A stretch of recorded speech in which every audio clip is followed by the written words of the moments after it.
if you're making this deal, if you're the Knicks and you're trading Karl-Anthony Towns and you're going to trade OG Anunoby, you're trying to brute force a championship by putting together the best players you can acquire and saying, I hope it works. I don't know how it'll work, but I hope it works. The ceiling aspect of this roster is still very much theoretical. The idea of getting an all NBA version of Karl-Anthony Towns in maximal space, but at a certain point, it has to be more than a theory. I don't feel any more confident than I did a year ago that they're going to hit that ceiling. Yeah, this is good. We're going to have a lot of disagreement. If it were Towns for Giannis, Towns plus filler for Giannis, you would do that, right? Imagine like a Brunson, McBride, Bridges, OG, and Giannis lineup. Then we're talking. Then you got me sold. All right, we're in the championships now. All right, you got me then.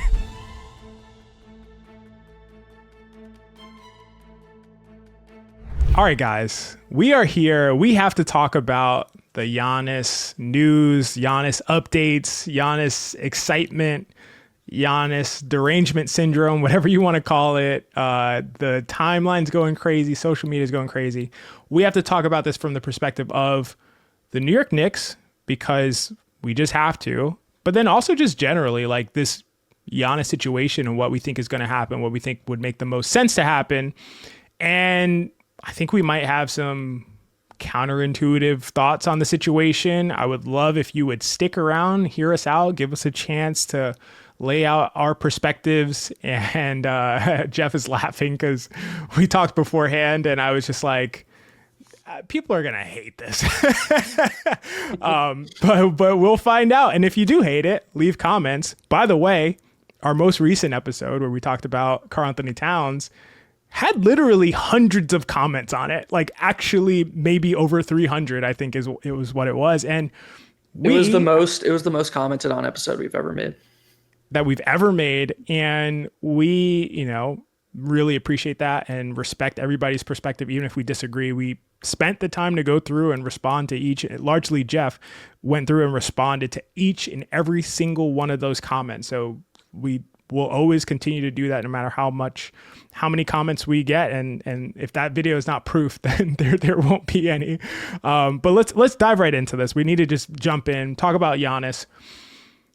The Knicks are seemingly Giannis's primary destination that he wants to go to.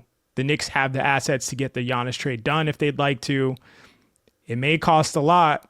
We'll talk about what it would cost, but it'd be at least centered around Karl-Anthony Towns, most likely just in terms of salary matching. Jalen Brunson won't be traded. I feel comfortable just saying that. So it'd be likely around Karl-Anthony Towns. And yeah, I mean, if Giannis wants out of Milwaukee and he wants to come to the Knicks and the Knicks, the Bucks are going to trade him to where he wants to go in all likelihood, I think Brian Windhorst said something to that effect. I think that is just intuitively probably going to be the case. Should the Knicks be trading for Giannis? I think we can just start there. Yeah, I mean, that is where we should start because clearly, by all reports, that's where he wants to go. And like you said, he's kind of earned in Milwaukee choosing his destination. He's played it out his entire career there, and he brought a championship to Milwaukee. It makes a lot of sense that they would pay him the respect, not just for him, but also when you're a smaller market, if you get seen by other potential stars or like people you draft down the line is like, oh man, look what they did to Giannis. That hurts more than, if the Lakers treat somebody shitty. It's just like, they're the Lakers. People want to play in Los Angeles. That sucks. To add to that real quick, he also has 1 year left on his contract next season. And for the amount of assets that you're going to have to give up, it would be insane to do that for like essentially a year and a half rental as well, to on top of what you're saying, which I agree with. Yeah. So I think starting with the Knicks makes a lot of sense based on the reports. And should the Knicks trade for Giannis? I'm going to start with a pretty centric answer just because that's naturally how I view things, and give almost like a lawyer's answer and say, like, of course, it's just going to depend on what the package is, because you see a lot of potential packages. You see a lot of potential trade packages, and you basically go from, oh my God, why would the Knicks do that, to like, okay, I could see that, to, well, of course, so at the end of the day, it really is going to depend on what they give up for him. But I think just to basically start, you want to talk about the Jalen Brunson and the Giannis fit, like the theoretical fit. And it's just, man, it's so ideal. It's so good imagining Giannis on the back end playing with Jalen Brunson. And I want to say that I think Giannis has actually become kind of underrated by the masses. I feel pretty strongly about that, just in the sense of I think a lot of people view you've got SGA, you've got Jokic, and then you've got everybody else, and you kind of throw Giannis in with that everybody else. I would not throw Giannis in with SGA and Jokic. I think they're in a pretty clear tier of their own. But I think Giannis and Luka are kind of in their own tier two. They're their own second tier in terms of the third and fourth best players in the NBA. And I'm not sure Giannis has gotten credit for that for a number of reasons. I think Milwaukee's slow start. He's kind of been injured. He hasn't had playoff success in the last couple seasons. I think Giannis right now is still at a level where you get him, you pair him with Brunson. That's a really, really, really good starting place. But I feel the need to throw kind of a caution flag up. And I kind of want to put this on a tee for you, XJ, because I know how you feel and I know sort of what's coming. So I don't want to, take the wind out of your sails. But there's just one thing that I feel the need to remind Knicks fans of. Giannis has not played without a stretch five as a power forward basically since Brook Lopez learned to shoot. So Giannis won his first MVP in 2019-2020. Brook Lopez was when he had his breakout defensive campaign. That was when the Bucks won 60 whatever games. Giannis wins back-to-back MVPs. They win a championship. That was his 3-year peak. Giannis has not played power forward without a stretch five in that entire time, 7 years or whatever. The Bucks have been really, really, really intentional about whether it's Brook Lopez, whether it's Bobby Portis, now it's Miles Turner. They have consistently had somebody there next to Giannis who can handle the main rim protection duties and will not get in his way in the paint. And I just think that's something Knicks fans are not considering right now. They're like, oh, we have Jalen Brunson and we're going to get this MVP Giannis. And it's like, now wait a second here, folks. If the Knicks do the trades that people are purporting and suggesting, it's going to be a totally different dynamic, and that needs to be factored in when you're talking about building a team around Brunson and Giannis. Yeah, those are all great points and a lot to digest. I do want to start before I say anything as far as my perspective on this. I want to say that I recognize that Giannis is a top 3 player in the league, like you described, Geoff. He's still in his prime. So before I even comment on the fit, I need to say, because I'm going to imagine people listening to this and pulling out their hair. Like, what are you talking about based on what I say? This is a top 3 player, an MVP candidate, still in his prime. You pair him with Jalen Brunson. You figure out the rest later. I don't care. Sometimes you just have too much talent and the fit doesn't matter. I don't care about the data. I don't care about anything, but you give me Giannis and you give me Jalen Brunson and you figure everything else out. And I want to say, I hear that perspective. To me, regardless of everything we talk about here, that's probably the strongest case to trade for Giannis. The one that I just said right now is probably the strongest case to trade for Giannis.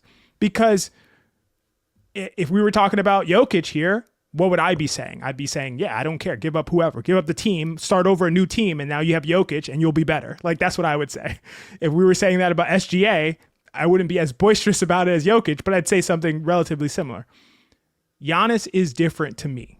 Giannis is different to me, and I think as the modern NBA continues to get smarter and understand synergy and integration a lot better, I think that this is going to be less and less the case where you can just put these elite superstar level players, no matter how good they are, together and be able to just contend and compete for a championship and be a title favorite. I don't think it's going to work that way, and I think it's already basically doesn't work that way anymore. Is Brunson and Giannis good enough to circumvent that? That'd be the question that you'd have on the table. But if we're just talking about this and trying to assess this, not in a vacuum, but as things actually are, Giannis's play style, like you mentioned, he's always played with a stretch 5, essentially.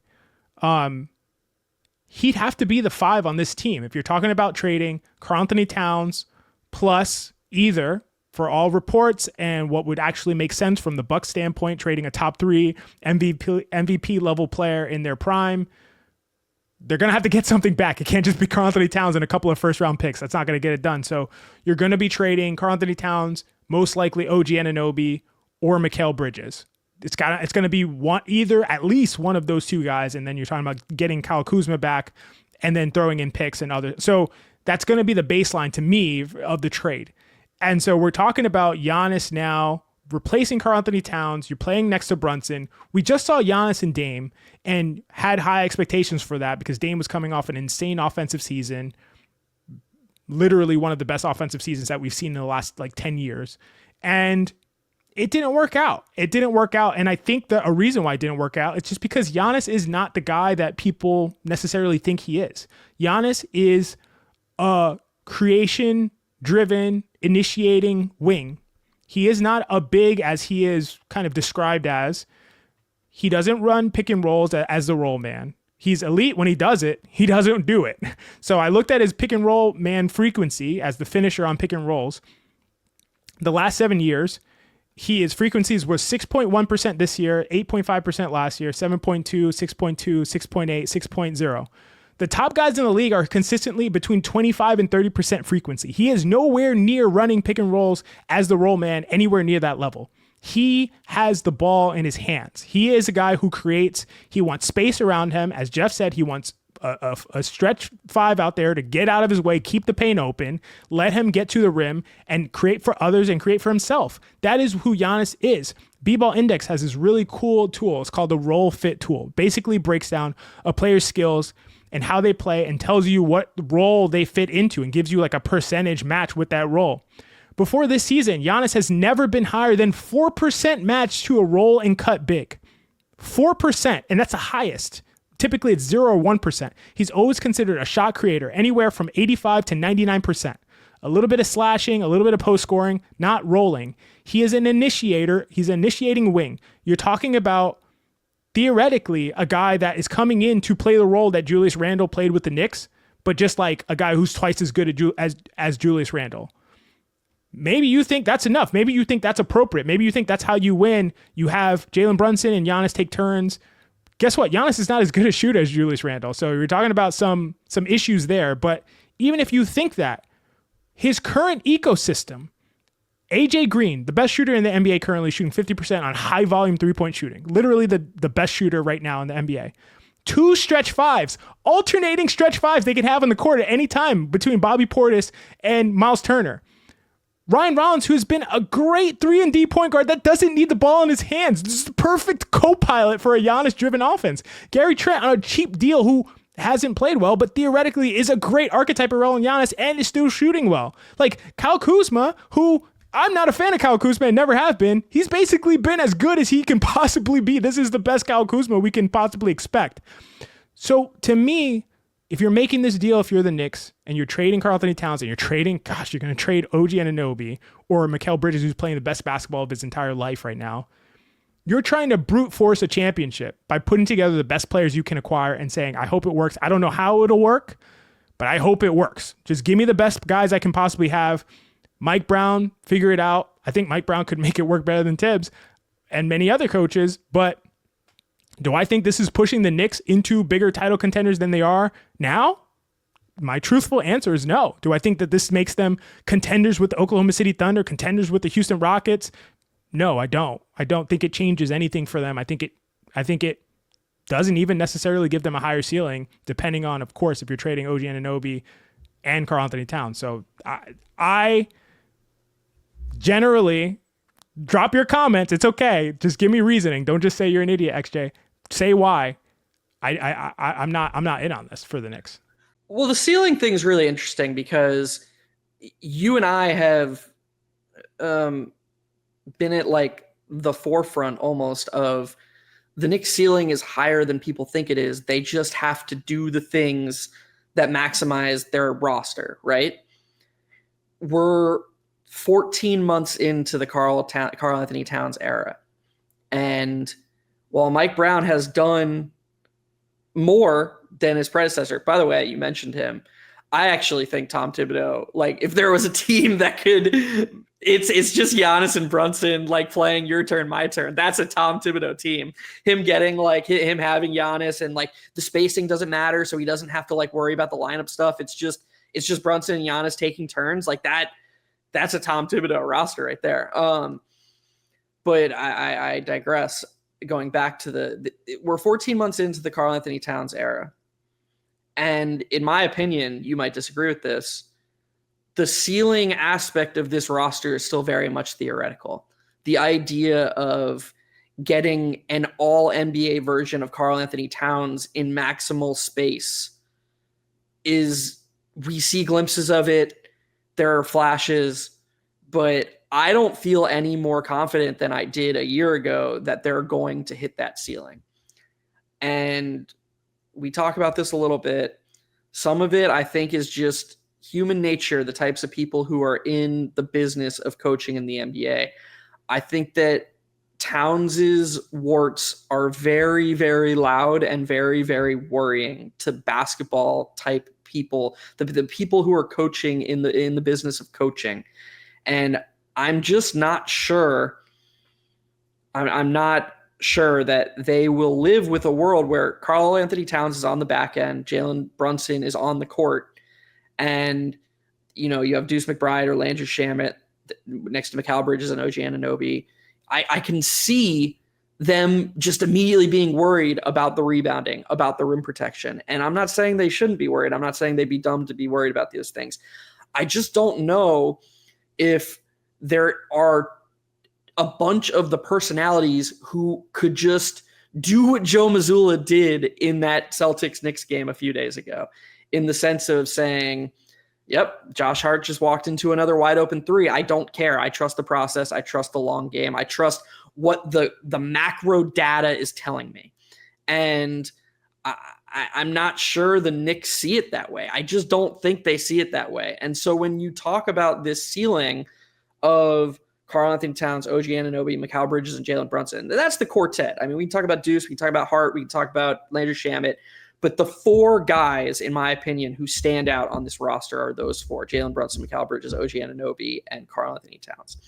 And you and I can talk until we're blue in the face about the theoretical ceiling, but at a certain point, it has to be more than a theory. And if it's not going to be that, then I can see why they're not weighing it as, well, we have this ceiling with Karl-Anthony Towns that's here if we embrace the spacing, and we have the ceiling with Giannis in a suboptimal environment. Is that even as high? No, they view it as Karl-Anthony Towns playing with non-shooters like Josh Hart or Mitchell Robinson. They see that as endgame for this team, in my opinion. And if you compare it to that, I think all of a sudden the Giannis trade becomes a little bit more palatable. Yeah, this is good. We're gonna have a lot of disagreement, which is good. It's very healthy for high end theory to have that. You mentioned that you don't see them accessing or feel like they're closer to accessing that ceiling than you felt a year ago, and I just couldn't disagree more on that. I just think last year there was 0% chance they accessed the ceiling, so it has to be more this year. Like, I agree with that. Of course it's closer, but it's just like, is it meaningfully closer, I guess, to hitting 100? Sorry. Yeah. No, that's fine. And I take you as that. I don't think you meant it's like literally like it was 0 last year. It's literally 0 this year. But I see the glimpses through a few games. Like, we're talking about 20 games, and the stuff that we've seen really shows me that this stuff is not only possible to happen, but I think at this point, I'm very close to saying likely to happen. The departure of OG Anunoby was very untimely, because to me, it just threw off the entire trajectory of where the team was moving before he got hurt. And I just don't think seeing how things have transpired after that point really give us any indicator of anything. Like, I don't think we can even use that. I don't, because it's an entirely different team with that. Yeah. What's up? I just want to break this down real quick. So you're saying this, let's just talk this part of it out real quick before we get back into the Giannis trade of it. Yeah. Say they don't trade for Giannis. OG Anunoby returns in 2 weeks. What is the starting lineup in your opinion? I mean, I'm not sure about the starting line, but I'll say that it's not. Do you? That seems like that's like very pertinent to you. Like that's not really the most important thing of what the starting lineup is. Yeah, I think it's an indicator though. You don't think that would be an indicator at all of what they value and what they at the highest level want playing the most minutes? You don't think that's an indicator at all? You don't think that if they start Josh Hart over Deuce McBride, they're very loudly saying we care about X more than Y? Because I think they are. No, I don't think so. And the reason I don't think so is because if Josh Hart shoots 45% from three, then that's a correct starting lineup. If Josh Hart is a 45% three-point shooter, then he should start over Deuce McBride then. That's true. And he has for like, I don't know how many games now, but it's been a lot of games. And so, yeah, if they're like, yeah, ride with Josh Hart while he's shooting like this and we believe that's real and we believe it'll maintain, then I'll question their belief system on what they think, as far as Josh Hart shooting, but not necessarily the meaning of what they want to see on the court. You know what I'm saying? So that's kind of how I view it. And not only that, Josh Hart has taken 7 3-point attempts the last 2 games back to back. So it's I don't know. I just there's too much in there. There's too many variables in there for me to use that and extrapolate from there. To me, there are 3 centers aside from Karl-Anthony Towns on this roster, and 2 of them don't play, and 1 of them barely plays. So that is the indicator to me of what they care about. You think if Tom Thibodeau was the coach for this team, Ariel Hukporti would be averaging 6 minutes a game, and Jamison would have played in 2 games this season? Like 0% chance that is the case. We would be in a situation with Hukporti averaging 15 to 20 minutes a game, Jamison having played in a ton of games at this point. Like I already said this, like 12 games in, they played more 5 shooter lineups than they did all of last season. If that doesn't indicate that this coaching staff's preferences is entirely different than it was last season, I don't know what would. And to me, we haven't seen Karl-Anthony Towns as a shooter. We've seen him as a spacer, and people talk about shooters and spacers interchangeably. Spacers create space with their off-ball gravity. Shooters make shots when they shoot them from 3. Karl-Anthony Towns is shooting 33% from 3. He's still a spacer. He's still pulling guys away from the rim with his gravity. He is not making shots. Last year, he shot 42% from 3. The previous season, he shot 42% from 3. Like, when he gets up to 42% from 3 and OG Anunoby is back in the lineup, this is already close to the ceiling situation for the Knicks. If Josh Hart shoots this way, or if he's not in the lineup and Landry Shamet's in the starting lineup, or if Landry Shamet's not in the starting lineup and Deuce McBride is, or if Mitchell Robinson is, and that starting lineup plays 15 minutes or 10 to 15 minutes per game, and the rest of the time they're playing 5 shooter lineups, which is what we've seen when this team has been healthy. So to me, I am much more encouraged about this being what we've seen, the clues from this season showing me that the team is heading in a direction that I think you and I would agree is like most positive for hitting their ceiling outcome. And I'm much more optimistic about that than you seem to be based on what we've seen so far. Yeah, I think you make a lot of really, really, really strong points. And my perspective won't play out unless the team remains stagnant, remains healthy, and we see through the season. And for Knicks fans, I very much hope to be proven wrong, because I think that if I'm proven wrong, that means that they're taking more, like they're playing the long game in a much better way than I think they are right now, which is huge. Like that's tremendous, and that's what you want to see as a fan of any team. And maybe I'm just overly pessimistic, like maybe that's just intuitive to me almost. Like it's just like to expect the worst. I don't know why that would be the case, but I do think that right now, at least, I think that when it comes down to it, I'm not 100% certain that trying to simultaneously maximize Towns and Brunson together is their primary goal right now. And I do agree with everything you're saying. I think you make a lot of good points. And honestly, you did a really, really convincing job of like swaying me, because I do see what you're seeing. I do think it's closer.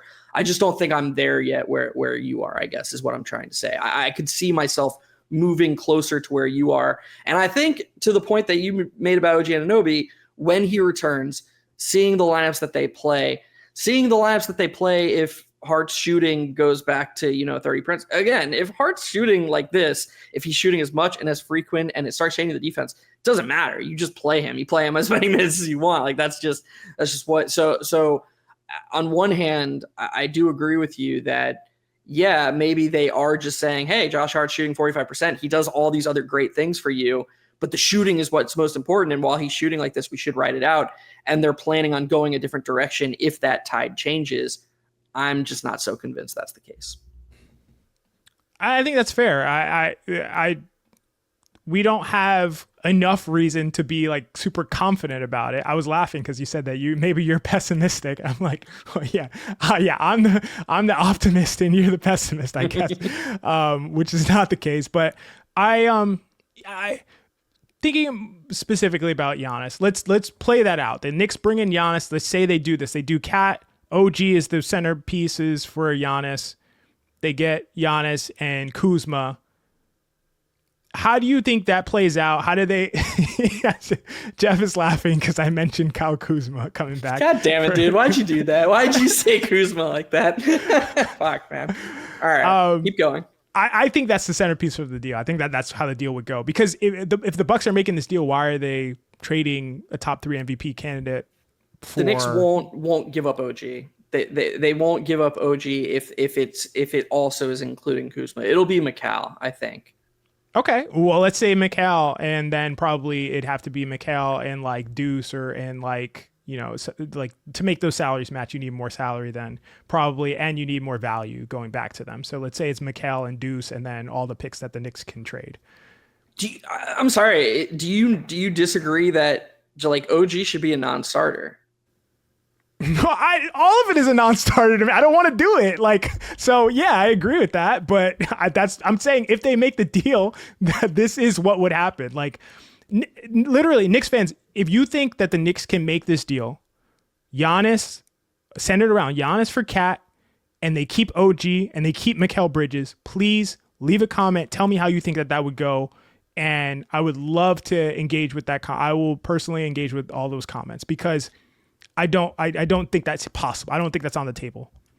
With that as a starting point on the relative scale, if it were Towns for Giannis, Towns plus filler for Giannis, you would do that, right? Towns, yeah, I would do it. Even despite all the fit issues that I'm describing and like how I think I would probably still have to do that because. And just have to trust Mike Brown to maximize that situation because then the ceiling would be higher with that team. Yeah. They have to understand how important OG Anunoby is. Like, how can Brunson, Mikal, Giannis, Brunson, Deuce, Mikal, Giannis, and then Hart. So is that going to be this? Is that just the starting 5? They really do seem to love the Hart Deuce thing. Like Hart and Deuce have been crushing together recently. Man, if you think, by the way, if you think Giannis is going to be down to just like, yeah, I'll be the center for like, 70% of my minutes. That's and I don't feel as confident about that as some of the stuff that I said because maybe he would, but I don't believe that's going to be the case. But by the way, if it was Towns in like quote unquote filler or whatever for Giannis, imagine like a Brunson, McBride, Bridges, OG, and Giannis lineup. Then we're talking. Then you got me sold. All right, we're in the championships now. All right, you got me then. Yeah, that lineup would be filthy. The Giannis thing is so interesting to me because you brought up his play style and how he's not the traditional interactive big that people kind of think he is. It's almost Zion-like. It is Zion-like, correct. Like people think about Zion as this, positionally, he's a power forward. Oh, you just pair him with a guard. You've got this unguardable 2-man action. It's like, dude, Zion doesn't set screens. He doesn't have roll gravity at all. He wants to start the possession and tell everyone else to get the fuck out of his way. Like that's kind of how Giannis wants to play.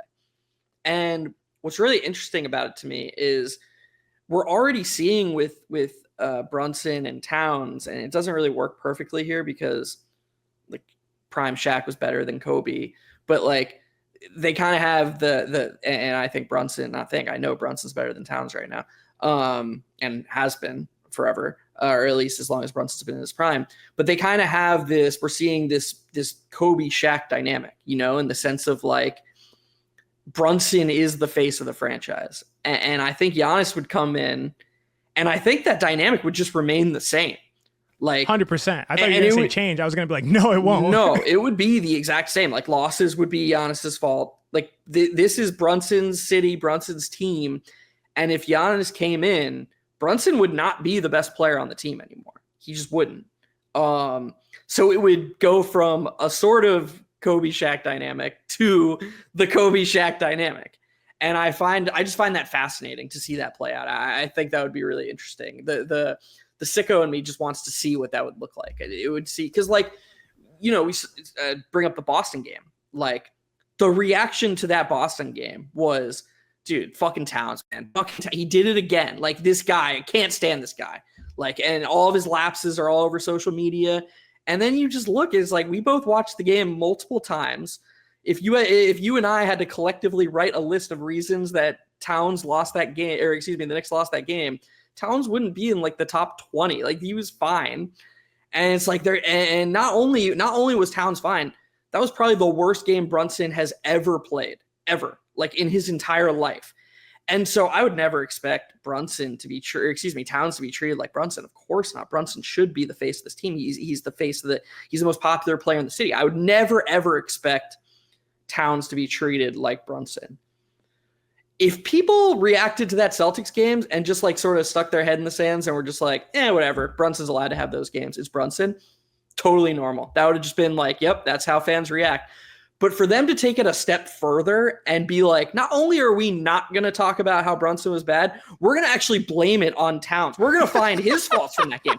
The fact that they did that, dude, Towns has no chance. He has no chance on this team whatsoever. Not with the fans. He doesn't. He has no chance with the fans. The Knicks could win a championship with Towns leading the team in like points, rebounds, everything. There's nothing he can do. And look, that's fine with Towns being the second, maybe even third best player on the team when OG Anunoby's at his best.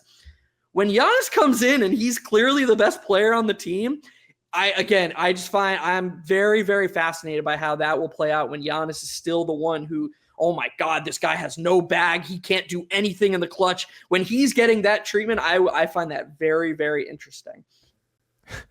I'm gonna make people even more angry. I'm sorry, guys. I'm sorry to do this. And I want to preface, I have to preface by saying that I was just texting Geoff about how I think Jalen Brunson is so incredibly underrated. I think he's one of the most underrated players in the league.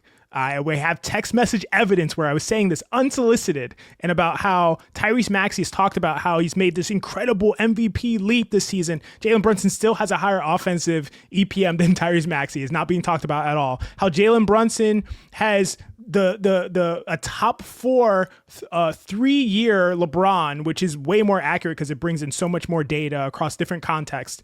Top 4 in the league in terms of offensive LeBron across a 3-year sample, a multi-year sample of LeBron, has been one of the best offensive players in the league, bar none, including Giannis, including everybody in the entire league. Has been probably top 5 offensive players the last 3 to 4 seasons. That being said, if you told me this deal was Giannis for Brunson, I would be probably here with an entirely different perspective. I'd be in on that. If you give me, because as well, you would probably be able to keep OG and Mikal out of that deal, most likely because Brunson is a much better player than Karl-Anthony Towns.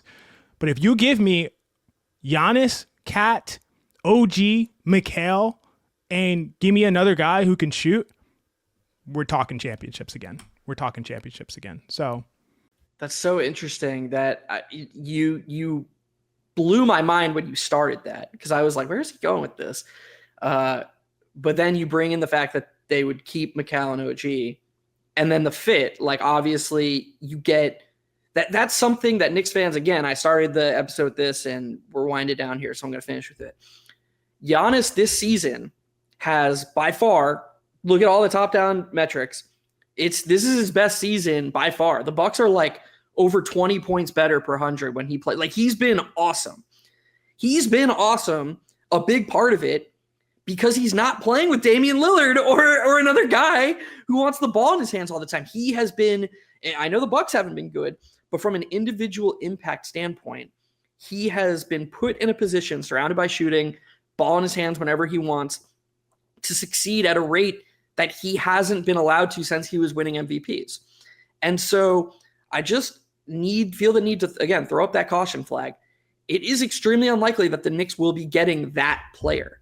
They'll be getting a very good player, obviously, and a top 5, top 3 player. I'm not saying he won't be, but I want to say that fit and synergy, these things, the ability to get the max out of the players on the court, this is as prevalent as it's ever been in the NBA. And if you're going to put Brunson and Giannis in an environment where they're not the best versions of themselves, it's just you're asking talent to overcome suboptimal fit. And that's a really, really hard thing to do in today's league. This isn't 15 years ago when LeBron James in his prime could go to a team and you could say to Chris Bosh, like, you got to find another way to fit in. And you could say to Dwayne Wade, you're not this almost MVP level player anymore. You're a super role player. Find a way to fit in. Like this, that's not how it's going to work anymore. And it's not that the Knicks shouldn't do the trade. It's that they need to consider these things and make sure that they're ready to create an infrastructure where you can have Giannis and Brunson simultaneously be the best versions of themselves. Yeah, it's a great kind of cap to that conversation. And I did want to say, before we got out of here and talking about a lot of the synergy and stuff, and I'm sure a lot of maybe the comments will feel like we're overvaluing this, but I just think, like, because of how the league is with the Oklahoma City Thunders and teams that have this high-end talent and synergy, they have both. And so you could overcome it if you were just dealing with a team who's like, man, they're really well constructed. That's dope. They don't have anybody great, but they're really well. But these are teams that are extremely flawlessly constructed and have elite talent. I don't know that you can overcome that just by brute force.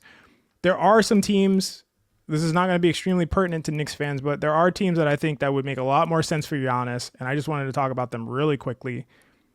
The Raptors would be really cool to see Giannis on there, and they could get him perfect ecosystem, up-tempo, have Mamukelashvili being able to space out, Barnes with him, that incredible fit quickly, who doesn't need the ball. The Heat, put Bam and Giannis with Norman Powell, with Eric Spoelstra. Maybe the Knicks should do it just to prevent that from happening, because that'd be crazy. The Hawks would have 2 stretch 5s now with Okongwu suddenly is one of the best shooters in the league. I don't know what the hell is going on, but they have 2 stretch 5s with KP and Okongwu, Jalen Johnson and Giannis. Surround him with Kennard, Krejci, and Dyson Daniels. That's scary. The Rockets literally don't care about spacing and would literally just play Giannis, KD, Şengün, and Adams all together and just say, like, good luck getting a rebound ever. They'd be immediately in the conversation with OKC as title favorites to me. Giannis and Wemby together in San Antonio. San Antonio has perfect expendable young assets that don't really fit all together. There's teams where it makes a lot more sense to me and they have the assets to do it. And I don't think the Knicks are going to go to the price that the Bucks want to go to. These other teams will, and because it makes more sense for them. So we'll see. We'll see in like 2 weeks, literally maybe tomorrow. We'll turn on the news. Who turns on what am I talking about? We'll open up Twitter and it'll say, Shams bomb. The Knicks just traded for Giannis, and I'd be excited about that to see what happens. But yeah, I don't think it's the best move for them. Any last words, Geoff, before we get out of here? Yeah, I was just listening to you give the rundown of the teams, and that's just, I feel like we could just do a whole nother episode on not just the other teams, but just the dynamic of like, how much does Giannis really get say in terms of like where he's going, and how much should that, how big a discount are the Knicks potentially going to get because of that preference? That's a great question. These are factors that need to be considered when, not only when the Knicks make the trade, but when it's being analyzed, because it's like the Knicks are I, I'm not going to say we can blindly trust the Knicks front office, but they have made a lot of shrewd moves in a number of different departments, and I think that they are going to consider that they're not just going to blindly trade for a star. If they, and I'll come on and say, "Oh my God, I was wrong." Like that, I don't think. I do think that they have the wherewithal and the patience, and they believe in these core pieces, and so if the Knicks do end up making a trade that looks like, oh my God, they gave up way too much for that, part of me is going to just want to say, let's just let it play out. Let's just see how that goes, because I can't imagine that they'd be doing so without a plan in mind.